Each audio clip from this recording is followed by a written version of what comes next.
Have you ever held back from giving important feedback because you worried about how it might be received, or even how to say it without causing offense? It is a common challenge that many professionals face, as difficult conversations often carry the risk of damaging relationships or creating defensiveness. Non-accusatory language in feedback is a communication technique that focuses on observable behaviors and their impact, rather than making judgments or assigning blame to an individual's character or motives. It is about describing what happened and how it affected you or the situation, instead of stating what someone did wrong, creating a safer space for dialogue and growth. The core reason this approach is so effective lies in basic human psychology. When feedback starts with words like "you always," or "you never," or implies a negative judgment about a person, the natural response is to become defensive. This shuts down listening and prevents any meaningful resolution. By contrast, non-accusatory language, often utilizing I statements, describes your experience and observations.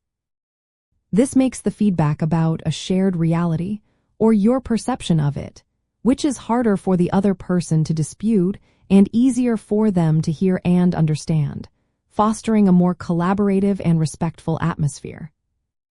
To put this into practice, begin by describing the specific situation where the behavior occurred. Follow this by detailing the observable behavior itself, without interpretation or judgment.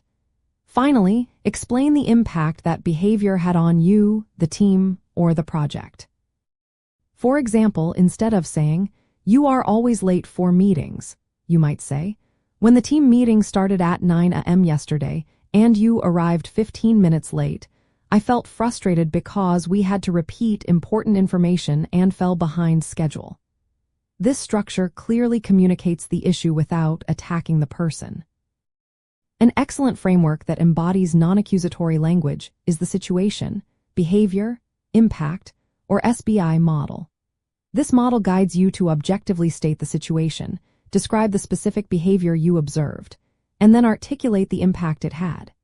It is a powerful tool because it keeps the conversation grounded in facts and feelings, providing concrete examples that can be understood and acted upon, rather than fueling unproductive arguments.